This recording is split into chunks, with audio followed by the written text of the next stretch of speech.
Hey, what's up, YouTube? It's Shawnee, and I'm back with another episode of Shawnee's Lab, drinking my coffee. So I wanted to come on here and talk about Oprah going on the Trevor Noah show. So the other day, she went on the Trevor Noah show to further explain why she feels like this whole Michael Jackson never leaving Neverland documentary is way bigger than just him, even though it's only been just about him. Um, so she was saying that, pedophilia is it's a big thing and it's something that we should all be focusing on, which, that is true. Pedophilia is something that we should all collectively as a society be working to thwart. We should be trying to, identify these people, put them away, get them the counseling or the therapy they need, help these children out who have been affected, things of that nature. But Oprah, what you're doing is you're going after a dead innocent man, and that just doesn't make sense. There's too much evidence and too much physical facts, that's been given from the FBI, from witnesses' accounts, from proven liars. There's too many evidence suggesting that Michael Jackson was innocent for Oprah to even be going on this tirade, trying to tear down a dead man's legacy. This is the same man who's invited her to his home, and done an interview with her. Um, his mom allowed his children to be interviewed by Oprah, even though Michael Jackson did not want his children to be interviewed. He did not want them in the limelight or in the public whatsoever. But his mother still allowed it. So, the Jacksons and Joe, he would allow her to do interviews with the family. He brought her to the home. So the Jackson family has allowed Oprah, great access than the people into their home, and they probably thinking, this is an up and coming black woman. Why not support her show? Give her an interview from the Jacksons because everyone respects the Jacksons. If someone today said we're going to do an interview with the Jackson family, I bet you we'd all tune into it. That's called having respect for, an American musical family. Not just that they're black, but all across the board, they're an American music family. So I really don't get Oprah. I mean, my thing is I had started side-eyeing her after the Dave Chappelle interview. You remember when Dave Chappelle left his TV show, and then when he came back, he did the Oprah interview, and that interview was trash. She was condescending. She didn't let him finish. She, just kept saying $50 million and looking at him like he was crazy. And you can tell Dave Chappelle was annoyed as fuck by that interview. You can tell.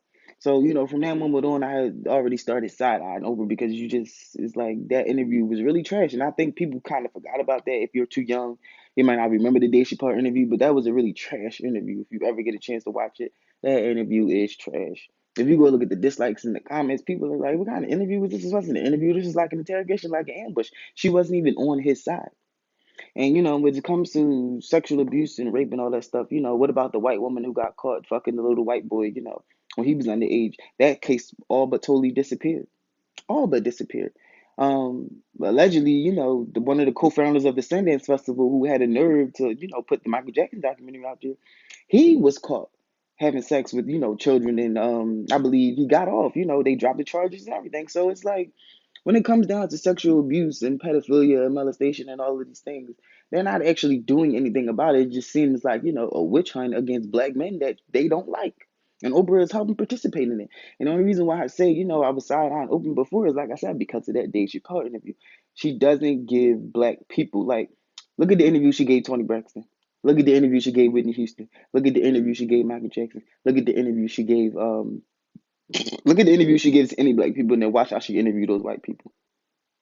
It's the same thing like with Barbara Waters. They know, white people aren't going to accept certain shit. You're not just going to ask them certain questions. You're not just going to come out the gate, and trying to, embarrass them on national television. But they do that shit to black people all day, every day.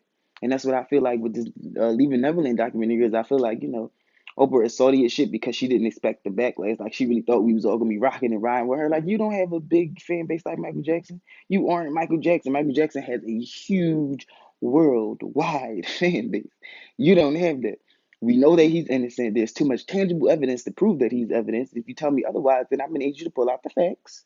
Pull out the facts because the Me Too movement is ignoring women who's committing sexual crimes. They're ignoring actual sexual crimes and they're just going after people that they don't like. And then for them to go up that dead man is insane.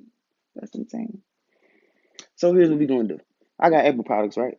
I have an iPhone. I purchased Apple Music. I have the apps and stuff. Well, I'm about to contact Apple with a lengthy email letting them know that I'm going to get a band of black people together. We're going to get a petition, and they do not drop Oprah from their stock, then we're no longer going to support Apple. I don't mind giving up my Apple products in support of a legendary Michael Jackson or just to support and to let them know that we're not stupid here in society. We're not just going to allow y'all to ransack and and fuck up the legacies of our black leaders. And I mean not black leaders, our black Entertainers are the people that we love, for the sake of y'all don't fucking like them. We're not doing that. Also, if you're a woman and you eat Weight Watchers, try a different brand, for a couple months, for a couple weeks. We need to hit Hope where it hurts. We need to affect her pocket. So, again, if you have Apple products or Apple iPhone or whatever, even if you don't have an iPhone, if you have the App Store, if you purchase apps, send Apple a link to email, letting them know we will switch over to Tidal if we want to listen to our music. We can go to the Androids and get the Android App Store if we really want to do that. And as for women who do the meal plans and things like that, try a different brand. But don't go ahead and support somebody who's obviously not in support of you because obviously she's not in support of us. Well, I'm not even going to say black women. I would say for black men because this may not be a black woman problem, but for black men, we definitely got to hit Oprah where it hurts. So, we need to start contacting Apple and, we just pull the plug on her. It's time to pull the plug on her. Because, it's not even about taking down a black woman. I don't want women to come on here getting angry and thinking that this is about hating a black woman. This is about her understanding that black men are not a joke. The black community is not a joke, and you're not just going to fuck up the legacy of Michael Jackson like that and then try to ski past over it and act like it wasn't just all about him or that's not what you were doing. So again, Apple, we got a bone to pick with Oprah. Y'all with us or not?